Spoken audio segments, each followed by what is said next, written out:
অপূর্ব সুন্দর একজন মহামানবের কথা আছে, ইউসুফ আলাইহিস সালাম। আমরা সূরা ইউসুফ পড়তে শিখি নাই এখনো। আমরা সবাই মনে করি সূরা ইউসুফ মানে হচ্ছে ইউসুফ জুলাইখার প্রেম কাহিনী, আমরা এটাই মনে করি। সূরা ইউসুফকে আল্লাহ পাক সবচেয়ে শ্রেষ্ঠ উপন্যাস বলেছেন, আহসানুল কসাস। একটু গভীরভাবে পড়ে দেখবেন অর্থগুলো।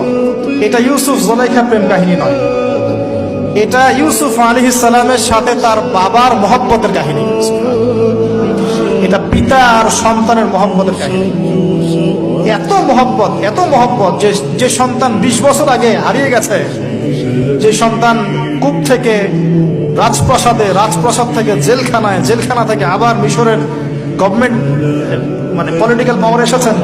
বাবা কিন্তু এটা জানেন না, কিন্তু সন্তান যখন একটা জামা পাঠিয়ে দিচ্ছে, জামা, এই কমিজটা নিয়ে যাও, আমার বাবার চোখে দিও, বাবা দৃষ্টি ফিরে পাবে। ওই কমিজ নিয়ে যখন কিছু মানুষ আসছে তার বাসার সামনে, তিনি বলছেন, ইন্নী লাআজিদু রিহা ইউসুফ, আমি আল্লাহর কসম ইউসুফের গন্ধ পাচ্ছি। এটা মারা বুঝতে পারবেন, সন্তানের গন্ধ পাওয়া যায়। বাবারা বুঝবো, সন্তান মায়েদের আমাদের ছেলে মেয়েদের গন্ধ আমরা বুঝি, এটা আমার ছেলের গন্ধ, এটা মেয়ের গন্ধ। ইউসুফ আলাইহিস সালামের কামিজ আসছে 1200 মাইল দূর থেকে, আরো বেশি বা কম হবে, আর এখানে তার বাবা গন্ধ পাচ্ছেন। মোহাব্বত, এই কথাটা, এই আয়াতটা আসলেই চোখ দিয়ে পানি বের হয়ে যাবে। ইন্নী লাআজিদু রিহা ইউসুফ, আমি ইউসুফের গন্ধ পাচ্ছি। আর মানুষ বলছে, আপনি পাগল হয়ে গেছেন, কতদিন আগে ইউসুফ চলে গেল, আপনি ইউসুফের কথা বলতে বলতে বলতে বলতে চোখ বন্ধ করে ফেললেন কাঁদতে কাঁদতে, এখন বলছেন ইউসুফের গন্ধ পাচ্ছেন। সুবহানাল্লাহ।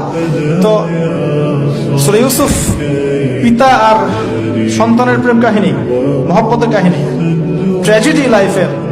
ভাইদের ষড়যন্ত্রে চলে গেলেন কূপে, কূপ থেকে রাজপ্রাসাদে, রাজপ্রাসাদ থেকে জেলখানায়। জেনার আহ্বান করছে তাকে, তিনি বলছেন, মাআযাল্লাহ, আমি আল্লাহর কাছে আশ্রয় প্রার্থনা করছি।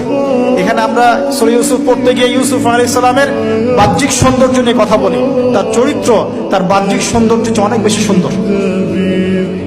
সূরা ইউসুফ আলাইহিস সালামের এই যে জেনা থেকে মুক্ত থাকার শিক্ষা, এটা যদি আমাদের যুব সমাজ নিতে পারে, ইনশাআল্লাহ অর্ধেক কাজ হয়ে যাবে ইনশাআল্লাহ। কত পার্সেন্ট যুবক আছে বলেন দেখি, একটু অনেস্টলি বলেন, সূরা ইউসুফ আলাইহিস সালামের মতো এরকম তাকওয়া, পরহেজগারিতা, জেনা মুক্ত জীবন যেমন করতে পারে। আমরা তো আরো ইচ্ছা করে প্রেম করি, অ্যাফেয়ার করি, রেপ করি, এই করি সেই করি। আর তাকে অফার করা হচ্ছে সম্ভ্রান্ত পরিবারের একজন রাজার স্ত্রী। ক্বালাত হাইতা লাক ক্বালা মাআযাল্লাহ। তাহলে এই মহামানব জীবন থেকে শিক্ষা আছে। আরেকটা বিষয় আছে, রুইয়াল হক, এখানে সত্য স্বপ্নের কথা আছে। তাই যারা বেশি পরহেজগার হবেন, আপনারা কিন্তু সত্য স্বপ্ন দেখবেন এবং স্বপ্নের সত্যতা ডিনাই করবেন না। শেষ জামানায় মুমিনের স্বপ্ন বেশি বেশি সত্য হবে।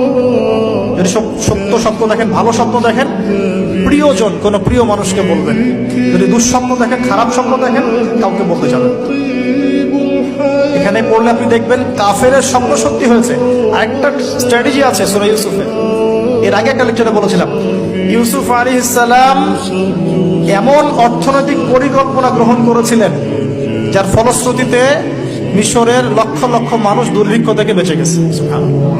মানে এখনকার আমাদের পারিবারিক ক্ষেত্রেই হোক, সোশ্যাল বা ওয়ার্ল্ড অ্যাফেয়ার্সই হোক, ওই ইকোনমিক পলিসি যদি লঞ্চ করা যায়, ইনশাআল্লাহ তাআলা দেখবেন জনগণ না খেয়ে মরবে না। আর এই কথাটা আমি সবাইকে বোঝাতে পারি, বাংলাদেশের মানুষকে বোঝাতে পারি না। কারণ ইউসুফ আলাইহিস সালাম এখানে 7 বছর মেয়াদি একটা পরিকল্পনা নিয়েছেন। অপচয় করো না, যতটুকুতে কাজ হয়ে যায় এতটুকু ব্যবহার করো, বাকিটা সেভ করো। দুর্ভিক্ষ সামনে আসছে, তখন ইনশাআল্লাহ বেঁচে যাবে তোমরা। তাহলে সূরা ইউসুফ থেকে আমরা শিখলাম কি? রুইয়াল হক, সত্য স্বপ্ন, ক্যারেক্টার। আমরা শিখলাম এখানে চরিত্র পবিত্র রাখার ব্যাপার। শিখলাম পারিবারিক, বাবা সন্তানের মহব্বত। এক্সট্রাঅর্ডিনারি মুসলিম হতে হলে এগুলো দরকার আছে।